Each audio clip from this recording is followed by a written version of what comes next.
Guys, sabi ko doon sa last na video na ginawa ko, kanina lang kasi yon, may mga activity tayong gagawin dito sa ating garden.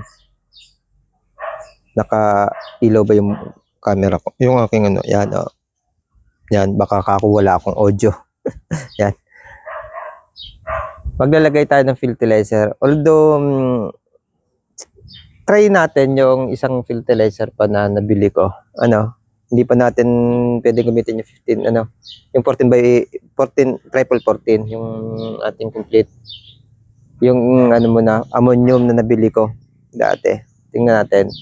Last kasi yun ilalahat ko na ngayon. Sa isang araw, magta-try 14, yung try 14 tayo. Ito nyo naman to, oh. Yan, napansin ko talaga, ang bagal eh. Oh. Ang bagal. Babagalan ako ng paglaki. Tumitigas yung stem niya na mabagal. Basta nababagalan ako, tapos yung dahon niya maliliit. Ito lang, ilan naman yung ganito dito? Ilan? Kaya, although, clearing ulit tayo. Magki-clearing ulit tayo. Ano naman yan? Routine natin. Routine. Yan ang pag-aalaga natin. Tapos papakita ko sa inyo yung puntahan natin yung yung fertilizer na sinasabi ko sa inyo yung nasa sako.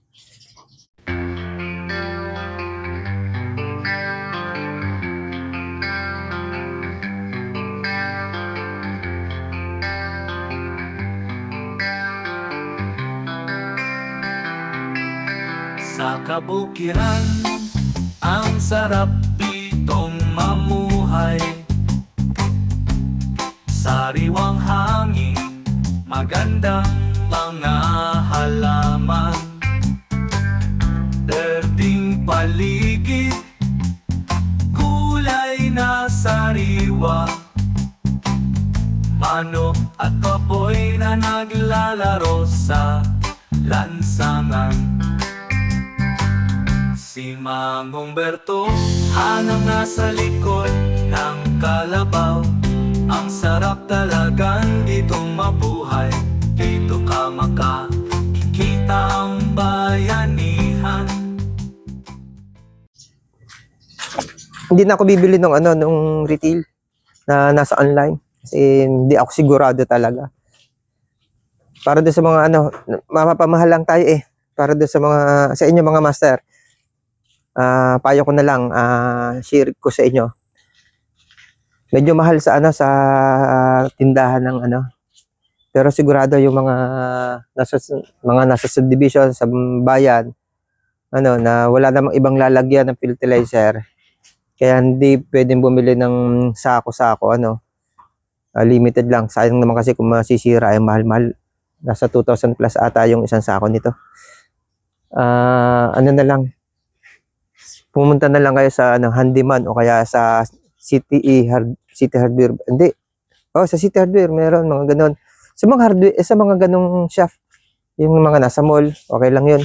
Kasi tunay yung mabibili nyo. Dito ako sa garahe namin. Dito kasi yung isang sakong fertilizer. Tingnan niya ha, may papakita ko sa inyo. Yan. Dito ako sa garahe eh. Ito. Ayan. Shout out sa Atlas. Yan yung gamit nating fertilizer. 14 triple 14. Itong problema, sabi ko sa inyo natuto na yan. Tingnan niya ha. Kami, pinapatong namin sa kahoy. May platform siya. Ganito ang gagawin ko dyan. Hanap ako ng pwedeng paglagyan na para sisil natin. Yan, sigurado tayo. Tunay. Hindi ko alam kung ano yung nabili ko. Ang liliit ng butil eh. Tsaka masyadong malambot. Matigas kasi butil nito. Matagal itong matunaw. Dito katulad ng mga urea na madali siyang tunawin sa tubig. Ito matagal itong tunawin sa tubig. Kaya pag inihasik ito sa palayan, sa hapon buo pa kahit may kahit na may tubig yung palayan. Yun lang mga master. Isang paalaala lang yan. Yan mga master, yung sinasabi ko sa inyo na paso na gusto kong gamitin sa mas maliit ng konti naman dyan. Maganda sana kung ganyan kalaki, kaso ang problema, mahirapan naman yung bibili, sobrang bigat niyan. Maliit dyan, mas maliit na konti. Sobrang laki yan. Para doon sa ating gagawing project, maliit na negosyo. Yun, mga master. Di ba sabi ko, medyo may presyo. Ang bentahan yan? Sa umpisa kasi, yan yung unang project na gagawin ko para sa pagbebenta ng ubas. Pero sa susunod, hindi naman ganyan lang. Talagang mahal yan. Tsaka, less yung, niyan, yung, anong tawag, pwede nating term na gamitin doon. Less yung challenge. Kasi, bibilin mo sa akin yan, na bumubulaklak o bumubunga. Sa totoo lang, mas masarap yung feeling ng isang may-ari ng halaman. Tulad ko, ang sarap ng feelings ko kahit wala pa itong mga bunga, itong mga grapes ko. Yan, yung mga grapes ko. Kahit wala pa mga bunga yan, masarap na yung feelings ko. Relaxation na eh. Kasi nakapagbuhay ako. Unang-una, nabuhay mo yung halaman mo. Yung tumubo siya, lumaki. Sa susunod kasi, para mas mura, para pangmasa. Ito kasi mahirapan yung masa sa presyo. Kasi medyo mahal talaga pagka nabuhay mo na. Unang-una, bibili ako ng paso pa lang, mahal. Hindi kasi ako lalagay sa timba. Pero kung kayo, nasa masang Pilipino, hindi naman pang business kayo, pang sarili, pang bahay. Syempre kahit sa timba ilalagay mo 'yan. Kahit yung sa bibili mo lang sa sa junk shop na mga garapon, ilalagay mo 'yan. Kasi iyo. Syempre kung sa negosyo, hindi ko na magagawin 'yon. Syempre kailangan may kalidad. Tapos yung pag-aalaga, sobrang pag-aalaga yung gagawin ko kasi kailangan may kalidad yung ibebenta ko. Hindi naman ko sisirain yung sarili ko, yung pangalan ko para lang makapagbenta ako ng tinipid ko tapos yung presyo tubong lugaw ako. Hindi naman ganun. Kailangan yung presyo naaayon do sa sa ibinebenta natin. So, susunod, magbebenta din ako ng cuttings. Yung cuttings lang nito na kayo yung bubuhay. Kasi mas maganda yung din, yung challenge sa nagtatanim. Katulad ko, nakabili ako ng cuttings. Yung pinento ko sa inyo. Challenge kasi, ang layo ko. Ang layo ko sa binibilhan. Shipment kasi yung sa akin na binibili. Galing sa ibang lugar. Namamatayan ako. Katulad isang batch ng binili ko, lahat patay, walang nabuhay. Challenge yun sa akin. Kung nabuhay ko yon, although nakakapanghinayang kasi patay lahat yung nabili ko. Ganun talaga. Kung nabuhay ko naman yon, napakasarap naman sa feelings na kahit na dumating sa akin, ang laki na ng problema nung cuttings, nabuhay ko pa rin, may nabuhay pa rin ako. Ayun, napaka-sarap sa feelings. Meron pa isang challenge sa akin na papakita ko sa inyo, mga kaibigan. Yan, mga kaibigan. Tandaan nyo yung kwento ko dito sa inyo na yung compound namin, may mga iba't ibang uri ng halaman. Ito sa kapatid ko to. Pero nasa compound, isang compound kami. Kaya nga garden talaga itong aming compound. Medyo malago lang yung yung damo. Pero yung damo talaga minsan pinapalago yan. Ginagamit kasi yung pagkain ng mga namin dito, mga hayop. May mga alaga kasing hayop. Inorganic talaga yung mga ano dito. Yan o. Yan. Yan o. Ang gaganda na o. Yung plastic na to, madami pa yung kapatid ko, bibigyan daw niya ako. Binigay ng agriculture ng city. Yun nga sinasabi ko sa inyo dito, active ang agriculture. Yan. Bibigyan niya daw ako. Actually, yung sinasabi ko sa inyo, may parating akong puhunan. Dinon ko yun sa sa calamity. Sa pag-ibig, iniintay ko lang katapusan yung dating. Kasama sa mga pupunduhan ko para do sa yung sa ubasan ko nga, yung paano yung pagbebenta, yung pag-aano nun. At ang isa pa, grass cutter. Actually, ito, katulad niyan, mahirap din hiram na lang sa akin yung kapatid ko ng grass cutter. Ika-cutter niya yung mga lugar na pwede niyang i-cut. Pero hindi yan kinakat lahat. Hindi yan katulad ng ibang farm na lilinisin lahat. Kasi masukal. Hindi po, kasi ginagamit po namin yung yung mga damo para pagpapakain sa mga hayop. Kahit po manok po, kinakain po yan. Pinipino. Kung yung shredder na blinag ko dati, diyan po, isinashredder yan. Katulad niyan, para po mas madaling magputol, ika-cross cutter niya yung part na kailangan niya ngayon. Kailangan niya ngayon. Tapos, iipunin po niya yung hindi po yan sinusunog, hindi po yan yan po ay ilalagay doon sa shredder para i-shred, ipapakain po yan sa hayop. Yan. Yung sa akin naman po, ikakat ko po, tapos ilulubog ko po sa lupa, tatabunan ko po para po naman maging pataba sa aking mga ubas. Yan. Meron din tayo dito mulberry. Meron din po ako mulberry bukod doon sa kapatid ko.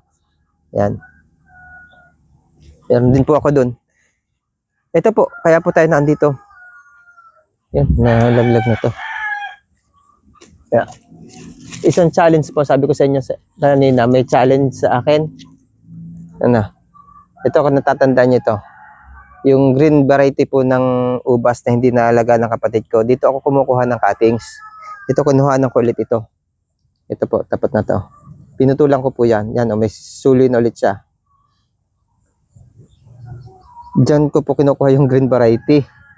Ito po, papakita ko sa inyo yung nangyayari doon sa green variety. Kaya sabi ko sa inyo may challenge. Ito po, mga kaibigan. Ilan po nun to. Ito, napakita ko na sa inyo to na may dahon. Ganyan po ang kahirap buhayin yung variety na yan. Yun nga pong sa kapatid kong yun, 10 po yun na cuttings, ang nabuhay po niya, isa lang. Ganyan po kahirap buhayin ang variety na yan. Actually, napakadali naman pong buhayin itong iba, itong mga ganito. Pero dito talaga sobrang hirap. Nag-budding po ako noon, ganyan din po ang nangyari, namatay. Ngayon po, papakita ko sa inyo yung isang ibinading ko po ulit. Yung, di ba may putol yung puno, ibinading ko po yun. Ito mga kaibigan, yung mga, ito po yung ating ilalagay sa paso. Medyo malaki-laki na. Nintay lang natin talaga yung kapital natin para sa paso. Nagkakasungot na nga siya. Madali naman po magbuhay. Pero talagang challenging ako dun sa isang yun. Talagang yung green variety, talagang hirap na hirap ako.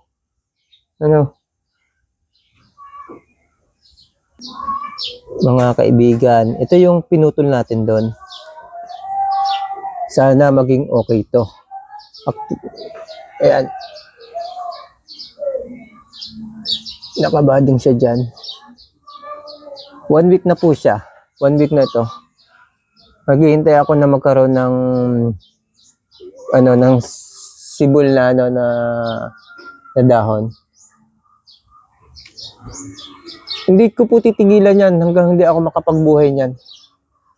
At sa tingin ko po kapag nakapagbuhay ako, halimbawa ito nabuhay ko, siguro po tatalon ako sa saya. Yan po yung buhay ng mga naghahalaman. Kaya po, kung bibili po kayo ng buhay na, less po yung yung challenging nyo, tapos yung saya nyo, mas masaya po kapag kayo yung nagtanim na starting ah, cuttings. Mas masaya po sa sarili na kayo mismo nakapagbuhay. At saka po, dahan-dahan po yung gastos. Medyo gagastos po kayo kapag kwinenta nyo kung magkano na yung nagagastos nyo doon sa alaga nyo. Parang ano lang po yan, parang pet. Gumagastos din kayo. At may saya din na nabubuo sa puso nyo kapag nakakabuhay kayo ng pet. Di ba? Yun po mga kaibigan. Yun lang naman po yung sample dyan. Para kang nag-alaga ng isda sa aquarium na dahan-dahan na syempre hindi ka naman bibili ng isda na malaki na. Syempre bibili ka ng isda, maliit pa. Dahan-dahan mong pinapalaki. At tuwing binibisita mo, tuwing pinapakain mo, napapaligaya ka niya. Ganyan din po yung paghalaman. Lalo na kapag bumubunga na, yung sa pet naman, kapag nagkakaroon na ng anak, pag nabuntis, yan, nagiging masaya tayo kasi masaya tayo sa improvement na nangyayari doon sa alaga natin. Ganyan din po yung halaman. Nagiging masaya din po tayo.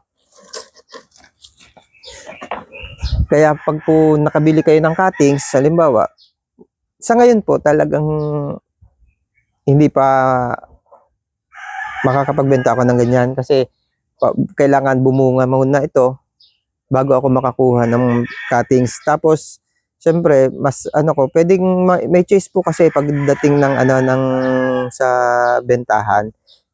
Syempre, sa una po, kailangan ko na improvement na yung binebenta ko, finish na siya, may bunga na siya, totoo siya. Kasi ayoko yung pagdating na ba't hindi ako makabuhay. Challenging po yun, nasa atin po yun. Ngayon, kung hirap ka magbuhay, pwede kang bumili sa akin.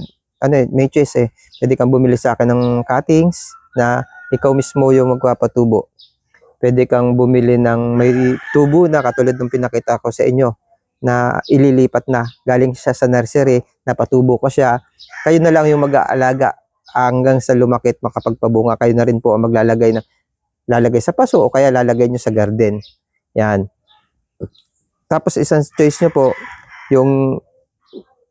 yung may trillings na siya, naka-set up na, katatanim lang, medyo may presyo na konti kasi may materials, pero ang susunod po doon, yung may bulaklak na medyo mas mahal siya, ang susunod po doon may bunga na. Choice nyo po yun. Pero sa umpisa po talaga, ang una kong bebenta may bunga na para mapakita ko sa inyo na totoo yung At ang isa po, pwede kayong bumisita dito sa garden, makita nyo na totoong meron akong inaalagaan na mga halaman kung ano yung ibinebenta ko. Ito po yung purpose nung garden ko. Yung bibilhan ko ng grass cutter, kung yan po ay propose po yan na maglalagay din tayo ng ganito. Paano mga kaibigan, pinakita ko lang po sa inyo at may mga tip po. Mga tip lang itong mga ibinabahagi ko sa inyo ayon sa garden, lalo na sa grapes. Doon sa produkto na gagawin ko, na pambebenta ko. Inuuti-uti ko ng ibahagi sa inyo, na may ganun pong product akong ilalabas. Yan po yung propose na hindi naman po pwede na masaya ako dahil sa ganitong klaseng halapan. Kailangan i-share ko din sa iba. Syempre, hindi ko naman pwedeng pamigay kasi namuhunan po. Malaki na po yung naipuhunan ko dito. Sabi ko nga, kanya-kanya pong pet yan. Ito yung pet ko. Ang halaman na to. Tinanggal ko po yung ibang wala po ako dati, may manukan ako. Tinanggal ko po yung manok, tinanggal ko yung piggery. Ultimo yung aso, wala na. Dati may aso din ako, wala na. Ang tinitira ko po at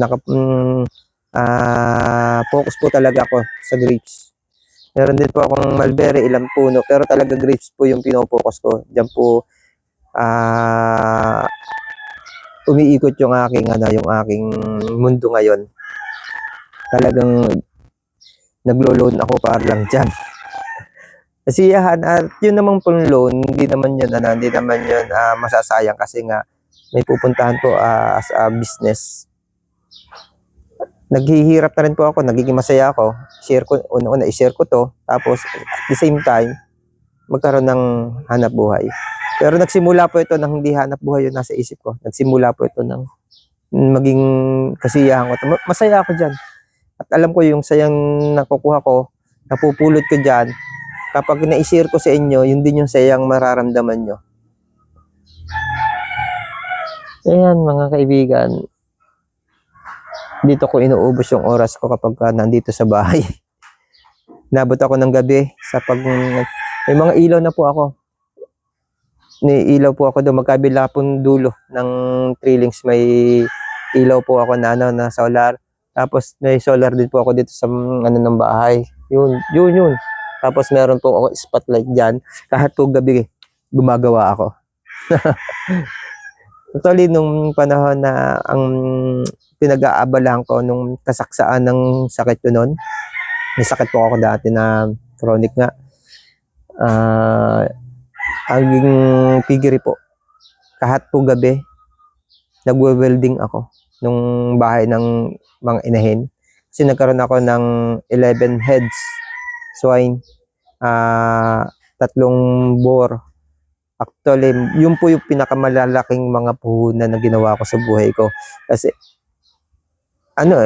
gusto ko kasi quality. Basta't nag-alaga ako, may ginawa akong kasisiyahan ko, quality yung gusto ko. Ito, gusto ko, bebenta ko sa inyo, quality na. Ganun po kasi ako. Gusto ko quality yung halos, wala man perfect, pero halos walang pula. Ayoko na, may makikitang something na hindi perfect naman ng tao eh. Pero less po yung yung pangit Ayun, yung laki, bakit mahal yung yung inahin lang naman baboy, pwede namang mura na, pero hindi po. Ang mga swine ko po noon, pag hindi po siya F1, po siya, pure breed. Kaya talagang napakamamahal po ng mga hayop na yon. Mga hayop na yon, napakamamahal po. Actually, nagkaroon ako ng ng pure na Berkshire. Siya, mahirap yan. Mahirap. Berkshire po kasi ang tawag niyan sa Japan, sikat na sikat sa Japan yan, yung Korobota. Tapos, siyempre, taga rito ako sa probinsya. Naghanap po ako ng pure na baboy damo. Naggawa po ako ng ng crossbreed. Nag-crossbreed ako. Mahirap po kasi ang hirap ng baboy damo. At tagal ko bago na napaamo. Mahirap alagaan yung bulugan po yung baboy damo ko. Tapos ang mahirap po sa ang po kasi Berkshire po. Siya, wild po siya sa ibang bansa. Siya, native.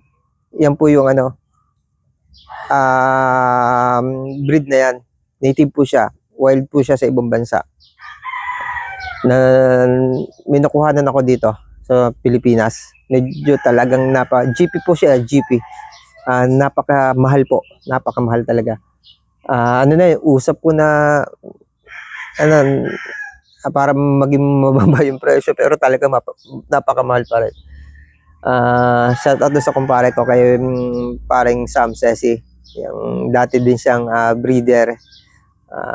May-ari siya ng Mang Inasal dito sa Oriental Mindoro. Yung mga branch ng Mang Inasal kay paring Sam. Shout out pare.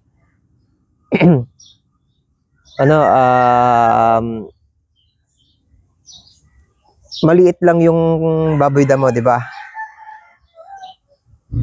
Napapalaki naman yung baboy damo kapag habang tumatanda, pero maliit pa lang yung baboy damo. Ang hirap bago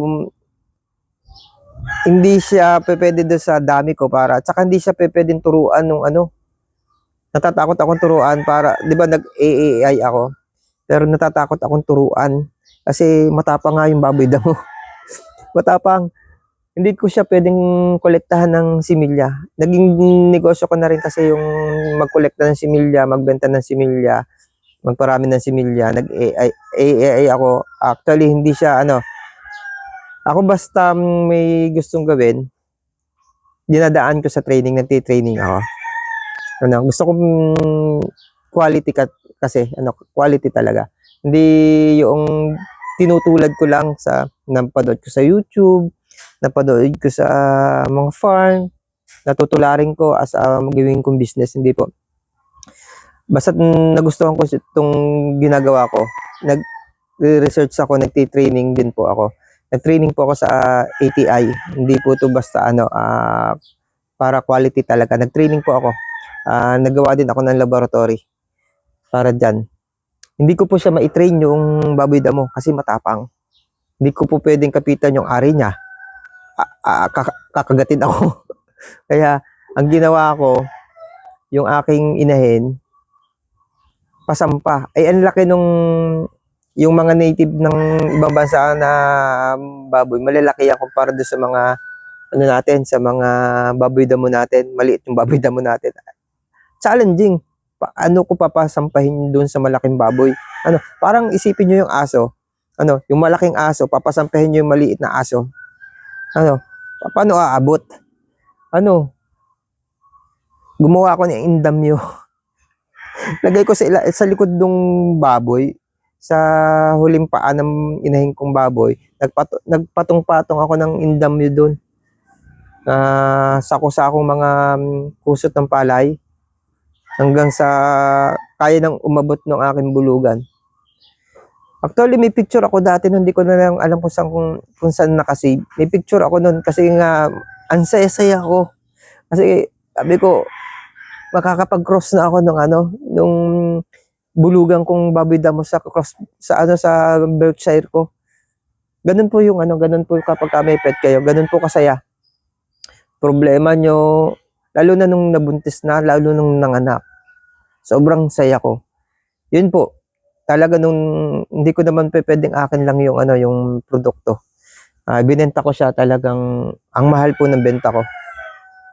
Kasi, hindi lang po biro sa Pilipinas sa makakapag-cross ng ganun. Ng pure Berkshire at pure baboy damo.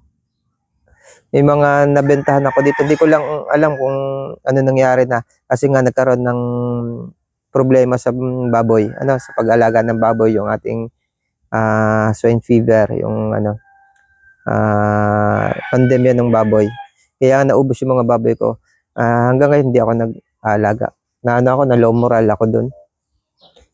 Naging problema, may tampo ako sa gobyerno doon. Kasi hindi naman natulungan. Kasi siyempre ko din naman na sumabay kasi yung pandemic eh. Kaya siguro mas naging priority ng gobyerno yung tao kumpara sa hayop. Pero siyempre noong una, tatampo din ako na walang masyadong naging project ng gobyerno para sa problemang yun. Yun nga, sabi ko sa inyo, hindi lang basta puhunan yung ginastos ko doon kasi pag hindi siya GP, F1 siya. Kasi sa mga nagbababoy, alam yung ibig sabihin ng GP at saka F1. At alam nila kung ano yung presyo niyan. Shoutout doon sa kumpare ko kay paring Sam Ceci. Din siya, nag-alis na rin siya ng baboy, yung pag-breed niya. Ako dyan, idol ko yan sa pag-breed. Talagang magaganda ng breed niyan. Ganun din sa paghalaman. Kaya nakwento ko yan. Kasi yung feelings, yung mga, alam to ng mga aalaga ng mga pet, lalo na yung mga aalaga ng mga aso. Alam nila kung gaano yung feelings ng sarap. Subukan nyo din na mag-alaga ng halaman. Kasi ako nag-alaga din ako ng hayop. Masarap sa feelings. Ganun din yung halaman, masarap din sa feelings. Lalo na kung matututo ka na fermented. Sure ako, pag yung tinikman mo yung fermented na ikaw mismo ang gumawa, lalo na kung ikaw yung nagtanim ng pinanggalingan ng fermented, ang saya. Ang saya-saya. Ang saya-saya. Ang saya-saya. Yan. Masaya. Yung problema natin, magiging stress reliever talaga yan. Maghalaman na kayo. Mag-fermented na rin kayo. Package yan sa mga bibili sa akin. Ano, kahit yung ano lang, yung bibili lang sa akin ng cuttings, package yan. Ano, hindi naman natin sure kung gaano katamis talaga yung mga ano, sabihin natin matamis. Iba yung ano, iba yung tamis ng galing sa ibang bansa kumpara dito sa Pilipinas. Kahit doon sa mga nagtitinda ng ubas, sabi nila, mas gusto nilang bilhin yung galing sa ibang bansa. Pero iba yung feelings ng kahit hindi gaano katamis na katulad sa ibang bansa. Ha. Ako wala pa produkto to. Masasabi ko sa inyo kung gaano katamis ang produkto kapag yung wine ano kasi to katulad to hindi ko alam kung gaano katamis to. Kasi sabi do sa mga